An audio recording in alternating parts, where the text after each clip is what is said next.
Basic update tabiriba amadi yengbiriba khwai khudingmapu taramna ukjari. Basic update nangasi asengba thokiba thodok amagi wari miyamda puduna lakjari. Thodok asi ex army man amana Mahakki loinabibu hatuklaba matungda hakchang sing adubu sa yen kakpadawna semdoklaba matungda hakchang sing adu grinder tawthoktuna mahakna mihat asi sathaki haibagi evidence amata phangdanaba hotnakiba wari amakhakni. Tamthiraba thodok asi Hyderabad ki Miripet Police Station gi manung channa leriba Venkateswara Nagar Colony haiba mafam asida thokiba thodokni. Thodok asida chenariba ex army man asigi mamingna Gurumurthy masagi chahi 38 amadi thodok asida laikidrabi Gurumurthy gi loinabi asigi mamingna P Venkata Madhabi masagi chahi 35 ni. Thodok asida chenariba Gurumurthy asi kumjali singani ahum dagina lisingani kun phawbada Indian Army da thabak tawramba miyoi amakhangni. Mahakna Army oina thabak tawdura leringei lising ani taragani thoida P Venkata Madhabi hairiba nupi asiga makhoi ani asi punsi lepun semki masigi matungda makhoi anigi machanupa ani amasu phangjaduna makhoi anigi asengba haurafam oiriba Andhra Pradesh ta makhoi ase lerami. Andhra Pradesh ta Gurumurthy gi family asi yamna ingna signa santi leina nungai yaifana adumak lerami. Masigi makha tarakpada Gurumurthy army degi potharaba matungda makhoi gi family mahaki masa singa lonana mahak asi Hyderabad ki Venkateswara Nagar Colony hariba mufum asida lakhi. Makhoi na Hyderabad ta leiraba matungda Gurumurthy asi Defense Research Development Organization DRDO da mahak asi security guard oina thabak tawduna leikhi. Makhoi na mafum asida laklaba matungda Gurumurthy amadi Madhabi yamna nungsi chanana masa singalunana nungaiba punsi amada lelakhi. Adum oina ma Gurumurthy na mahaki family singa sigalunana Hyderabad ta laklingegi mamangdagi hauna Gurumurthy na mahaki nupigi mama mapa nupi mayumgi imung manunga Gurumurthy ga nigi marakta leinariba mari asidi afaba mari ama haibudu oikide chahi manga hena Gurumurthy na mahaki nupigi mapamgi miyoi singa nongmata wari watai sanakide amadi mahaki nupi angangsu mahakna Hyderabad ta puruklaba matungdagidi mahaki nupi amadi masasing phawbada Andhra Pradesh ta leihoriba nupi mapamasida nongmata chalhallakide. Asigumba nungaitaba mari asi leijaba taragasu Madhabidi nungti numit khudingi mahaki apokpi mamaga wari watai adumak sanarami. Wari watai sanaba asidasu Gurumurthy na nongmata aid apan pikide makhoi yamna nungsi chanana mafam asida lerakhi. Asumna asum haukiba asina haukiba January gi tang 13 ta Madhabi ase mafam khangdana mangki. Mahakna mangkiba matam asida mahakna pairamba mobile phone ase switch off leki. Adubu Madhabi ga nungti numit khudingi pau phaunariba Andhra Pradesh ta lehoba Madhabi gi mamana masanupida phone tobu matamda switch off leki. Mikup khara ngairaba matungda switch off hanglaktabadagi call back taruktabadagi mahaki masanupigi mapuroiba Gurumurthy da phone tawduna hangki masanupigi maramda. Maduda Gurumurthy na makhoi ani saunabadagi mahak mafam ase thadokduna chatkhi haiduna thawa isa sadana chatkhi haiduna pakhumlakhi. Mamangda asigumba nungaitaba thodok-sing amata thokidaba maramna Madhabigi apokpi mamana imung manung oibagi ngaihak saunaba oiramgani haiduna khalami. Masanupigi phone adu switch off hanglabra haiduna hanjan mama asina call try tawki adubu masanupi Madhabigi phone di hanglakide.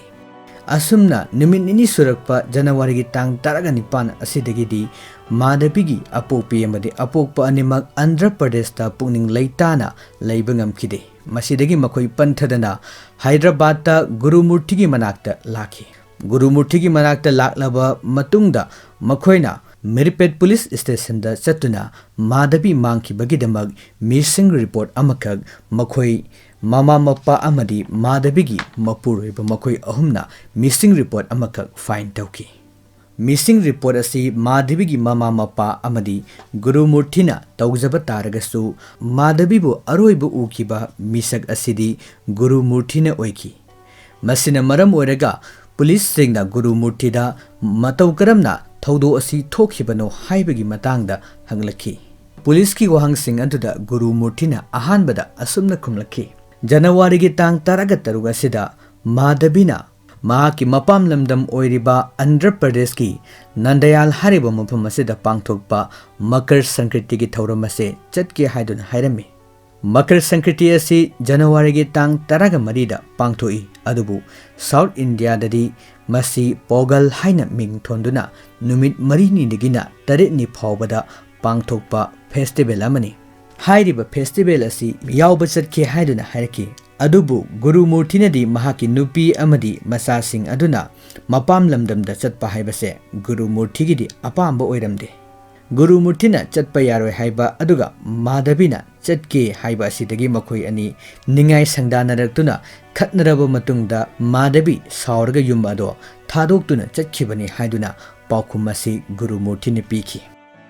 Police singnasu Gurumurthina pirakliba paukhum sing asidagi wahang khara thoraki madudi mahakna phana sauraga yum adudagi thadoklaga chatpa taragasu mahakki imung manungda soidanamaki pau pirampham thoi adubu mahakna kanamatada pau piramde amadi mahakki mobile phone haujuk phawba switch off lairi. Aduga ani subadana January gi tang taraga tarukta mahakka leminaba nupi amana mahakki mayumdagi thokraba matungda numit nini suraklaba phawbada mahakki nupi mangkhibagi matangda khungul amata likhidaba asigi maram karigino haiduna police sing aduna khanba horaki. Asumna lainaringai tanja asida Gurumurthy gi makhura thokpa amana Madhavi ase Gurumurthina hatpani haiduna claim tarukhi. Gurumurthy gi makhuragi statement adudagi police na thaudo asigi matangda akanba interrogation ama Gurumurthy da chatharakhi. Police singi akanba wahang pahung aduda Gurumurthy khangba ngamdabadagi mahana mahakki nupi hatle haibase mahak masana maral yazaki. Mehar asigi matangda Gurumurthy na pike by statement sing asida asumna palli. January gi tang taraga tarukta Madhavina mapamda chatke haiba asigi matangda makhoi anigi marakta akanba ningai sangda tongnarakpadagi Gurumurthina mahakki asawba adu fajinba ngamdabadagi mahakki nupibu walda makok adu yaisinduna hatkibani haiduna khumlaki. Masigi makha tarakpada mahakna mahakki nupigi haksang adubu peace oina kaktoklaba matungda mahakki nupigi sadong sing adubuna kukurda kamki saru sing adubuna burner sizindaraba matungda mai thadoklami saru amadi haksang sing adu singkup sana semlaba matungda pulap puthoraklaba matung makhoina leiriba mafam adudagi kilometer amamuk chatlaga leiba pat amada haksang sing adu langthokhibani haiduna paukhum pirakhi. Gurumurthy gi statement asi taraba matungdagi police sing Panthadana Gurumurthina lariba yum amadi mahakki nupigi haksangi sadongsing hundoki hariba pat adu tamna lakhi. Mafam aduda lakpa matamda CCTV footage ta Madhavina yum aduda changkhibadagi amuk hana tholakhidre haibase confirm tawki. Adum oinamak yamna ngakliba amana mahakna mihat asi chathaki ba taragasu mihat asi chathaki haibagi evidence amada police na fangba ngamkhidaba asini.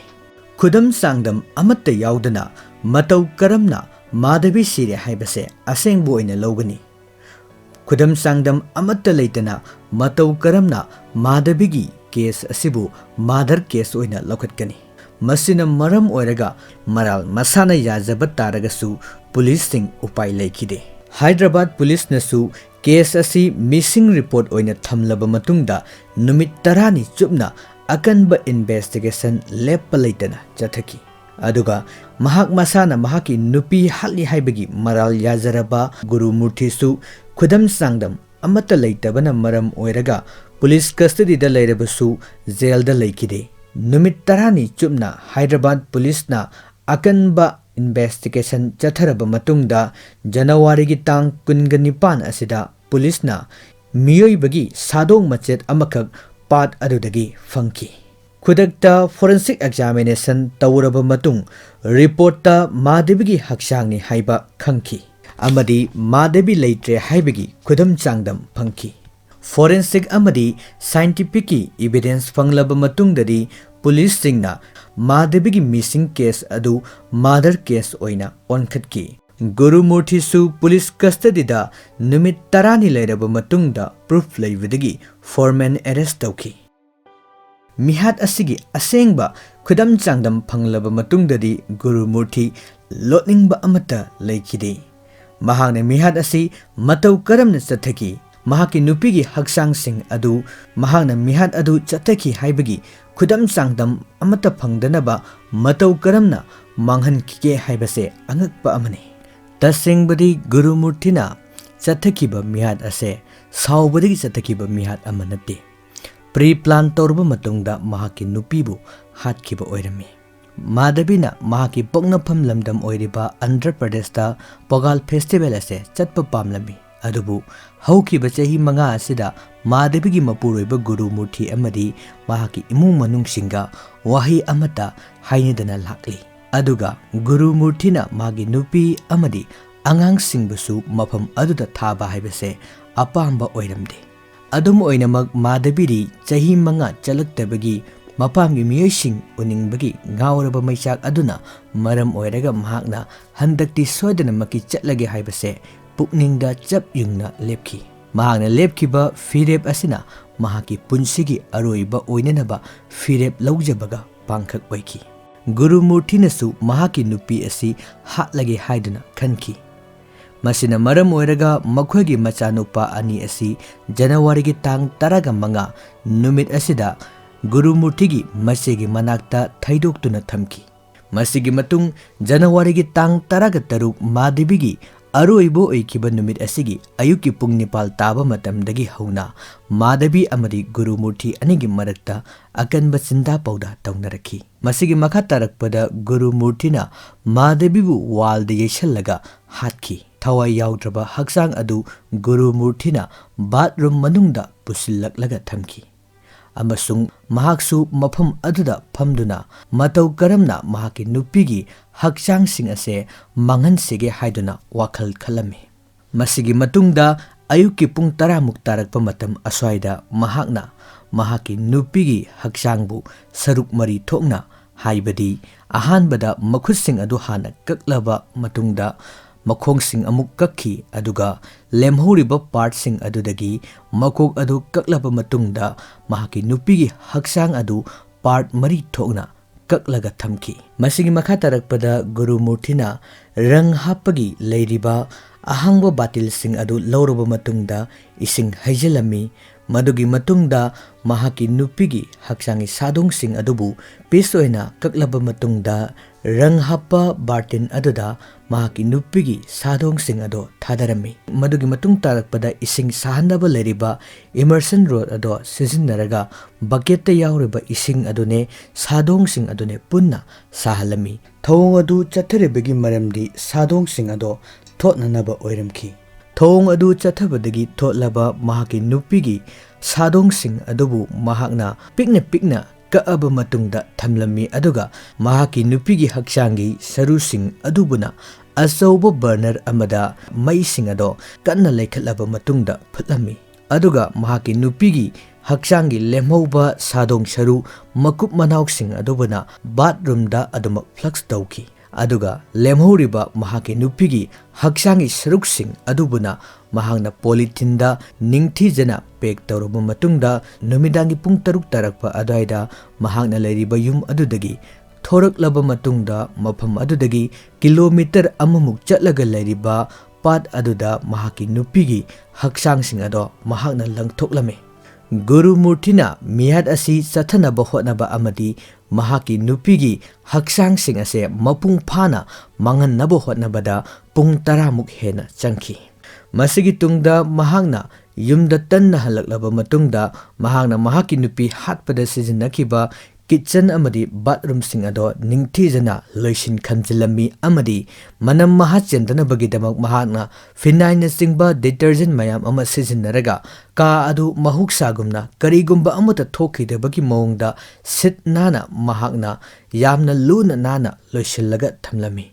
Mahakna ka adubu ningthijana loishinkiba proof amadi evidence amata leitanaba hotnakiba adunani police na mahaki mayumda changluknaba matungda mahakna mahaki nupibu hatki haibagi evidence amata puthokpa ngamkidaba adusu Gurumurthy na crime adu chatharapa matamda sizenakiba khulai sing thang bucket na singba mayam sing adu ningthijana mahakna sengdokhi masigi matungda mahakna mahaki nupi asi hatle haibagi evidence amata phangba ngamlaroi haiba ase khanglaba matungda numidangi pung 9 muk tarakpa matamda masigi mayumdagi mahaki masanupa ani ado lawba satki masa sing ado mayumda mahakna purakhi masa sing aduna mama hanglapa matamda mamanabi singa koiba satki haiduna masa sing adubu themjinki wari si tabu matamda adumgi thamoida akiba nungaitaba asigumba thodo asibu asengba maki thoklamgadra haiduna pukningda langtaknaba kayamarum phawramba yai adubu Gurumurthy madebagi mapuroiba asidi mahakna mahaki nupi asi hatlaba matung masagi maral yajaraba phawbada adugumba pendaba nungaitabagi mami amata masada laikidi tamthiraba mihat asibu chathakiba Gurumurthy su aingi oiba thabaksing chapchana lokhatki mother case oina lokhatuna Bharatiya Naya Sahitya Eki section 103 clause 1 238 amadi 85 ki mathakta case panduna aingi oiba charak phangki Karigumba wari asi taraba matungda masigi matau tamge haiduna khanbiroidabani masigi matau tamge haina khalakpa mikupta Pangliba Gurumurthy ki dandi ase adom soidanamaki fangani haibasi ningsingbiyo wari asi nungai biba taragadi miyamna channel asibu nungsibiduna like comment subscribe tawbiramu mathangda anoba case ama amuk puduna laksage tabiriba singbu amuk kahna khurumjari